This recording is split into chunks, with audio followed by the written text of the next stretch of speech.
भारतेंदु हरिश्चंद्र का जीवन परिचय।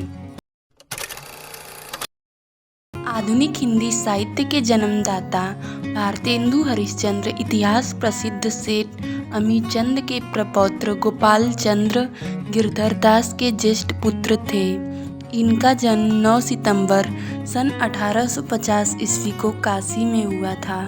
मात्र 5 वर्ष की अवस्था में माता पार्वती देवी तथा 10 वर्ष की अवस्था में पिता गोपाल चंद्र के सुख से यह वंचित हो गए।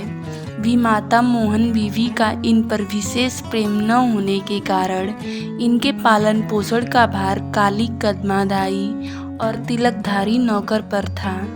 पिता की असामयिक मृत्यु के बाद क्वींस कॉलेज वाराणसी में 3-4 वर्ष तक अध्ययन किया।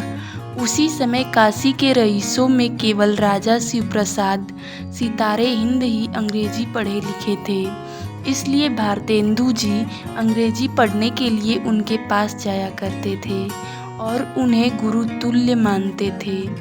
कॉलेज छोड़ने के बाद उन्होंने स्वाध्याय द्वारा हिंदी, संस्कृत और अंग्रेजी के अतिरिक्त मराठी, गुजराती, बांग्ला, मारवाड़ी, उर्दू, पंजाबी आदि भारतीय भाषाओं का ज्ञान प्राप्त किया। 13 वर्ष की अल्पावस्था में इनका विवाह काशी के रईस लाला गुलाब राय की पुत्री मन्ना देवी से हुआ। इनके 2 पुत्र और 1 पुत्री थी।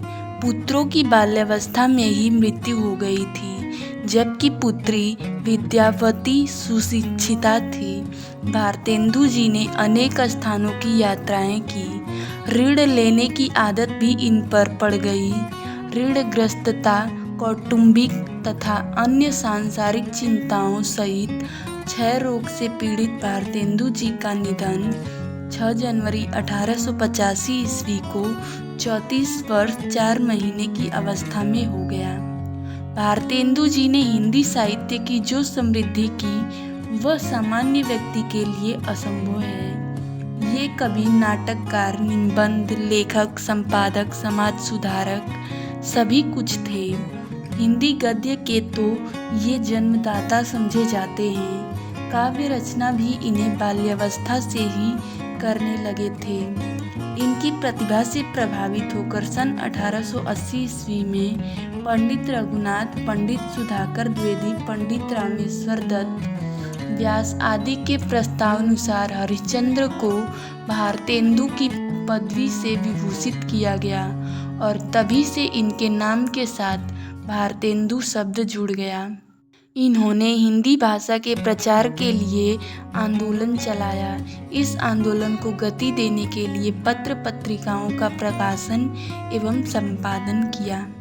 इन्होंने सन 1868 ईस्वी में कवि वचन सुधा और सन 1873 ईस्वी में हरिश्चंद्र मैगजीन का संपादन किया था। 8 अंकों के बाद हरिश्चंद्र मैगजीन का नाम हरिश्चंद्र चंद्रिका हो गया।